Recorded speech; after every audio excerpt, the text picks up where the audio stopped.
영통동구. 세상 사람들이 일찍이 한 번도 보지 못한 것이리라.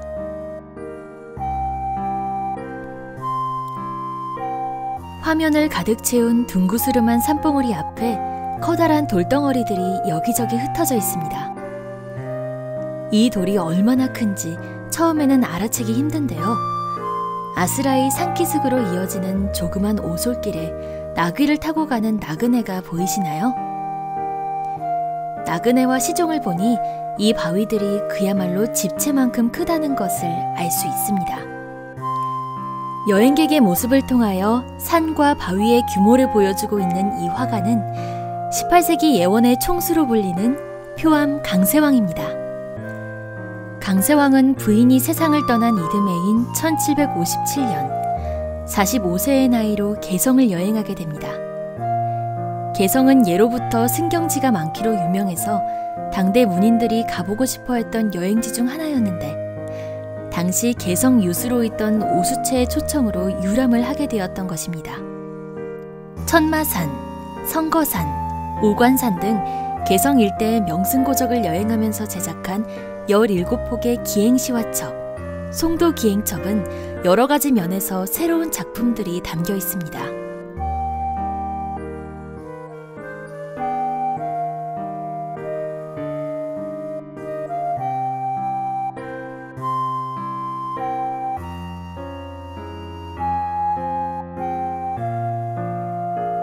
송도기행첩의 7번째 작품인 영통동구에서 제일 먼저 눈에 띄는 것은 바로 색채입니다. 보기 드문 자연빛깔의 초록색과 물기가 많은 먹색 등을 이용해 마치 수채화 같은 분위기를 내고 있습니다. 윤곽선으로 형태를 잡은 바위는 붓의 흔적 없이 칠해서 부피감과 무게감을 표현하고 있죠. 이렇게 당시로서는 아주 새로운 방식의 그림에 대한 자부심이 있었기에 이 첩은 세상 사람들이 한 번도 보지 못한 것이라고 자신있게 말할 수 있었던 것 같아요. 그림의 왼쪽 위에는 유려한 행서체로 용이 몸 밑에서 나왔다는 말은 믿기 어려우나 보기 드물게 훌륭하고 멋진 구경거리라고 써 있습니다. 송도기행첩의 또 다른 혁신적인 특징은 투시도법을 사용했다는 점입니다. 송도 전체를 조망한 송도전경과 대흥사 경내를 그린 대흥사에서 강세왕은 1점 소실법을 활용하여 거리와 건축물이 화면 중앙으로 수렴하도록 그렸어요. 그 결과 깊은 공간감을 지닌 3차원적인 화면이 만들어져서 마치 실제 풍경을 조망하는 느낌을 자아내는데요. 이는 조선의 산수화에서 일찍이 찾아볼 수 없는 시도였답니다. 또 송도전경에서는 개성의 상징인 남문과 송악산을 두 축으로 삼아 가까운 경물은 크고 진하게, 뒤로 후퇴할수록 작고 희미하게 나타내는 대기원근법을 구사하고 있어요.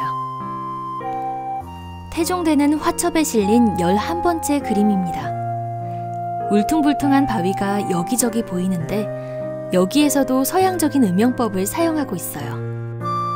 넘치듯 흐르는 물가에는 갓쓰고 탁족하는 선비들이 있고 시종처럼 보이는 인물들도 있습니다.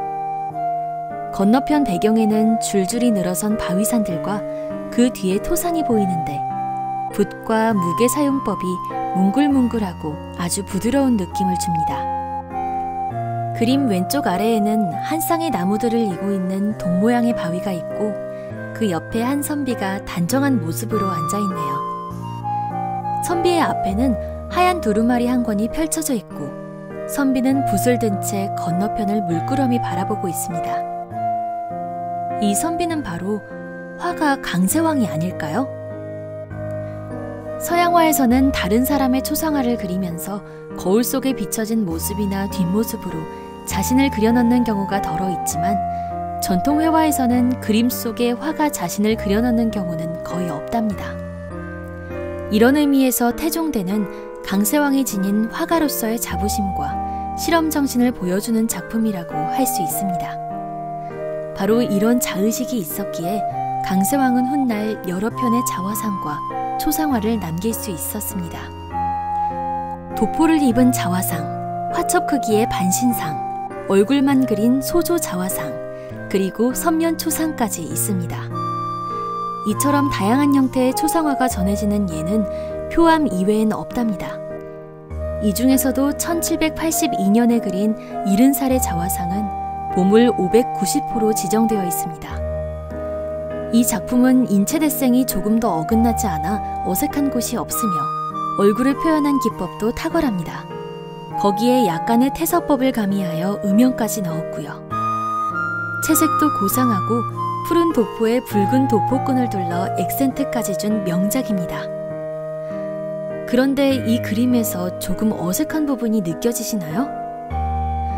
평상복인 도포를 입었는데 머리에는 오사모라는 관모를 쓰고 있네요. 그 사연은 표암이 직접 쓴 찬문에 적혀 있습니다. 이 사람은 누구인가? 수염과 눈썹이 눈처럼 하얗구나. 오사모를 쓰고 야복을 걸쳤으니 마음은 살림에 있으면서 조정의 이름이 올랐음을 알겠다. 가슴 속에 만 권의 책을 지니고 필력은 큰 산들을 옮길 수 있다. 세상 사람들이 이 일을 어찌 알겠는가.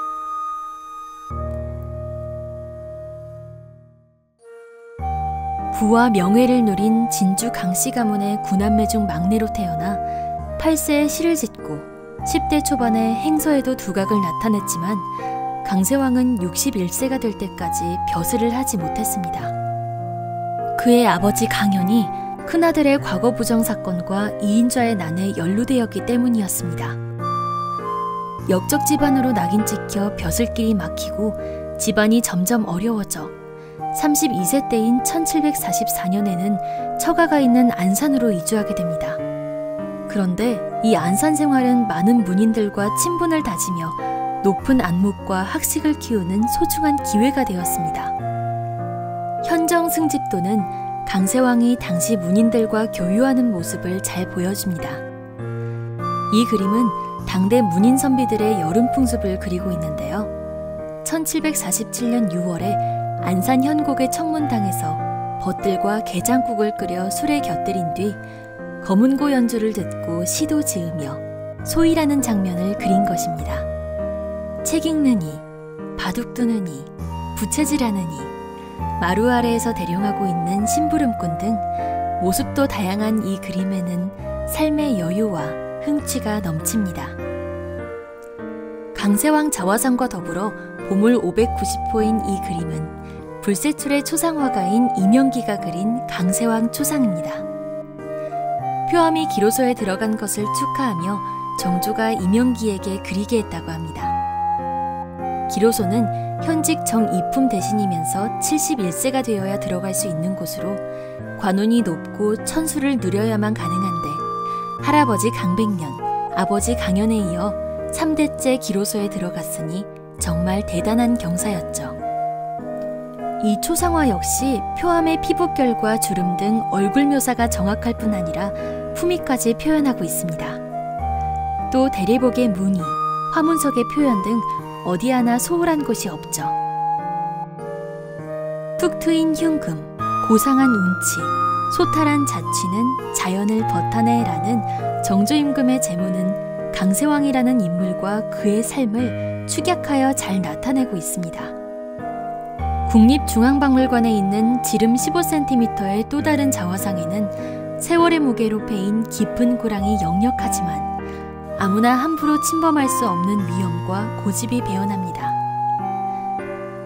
흔히 자화상은 자신의 실체를 알고자 하는 욕구를 가지고 그리게 된다고 하죠. 스스로 감상하고 인정할 뿐 남이 알아주길 바라지 않았던 강세왕의 마음가짐이 느껴지시나요?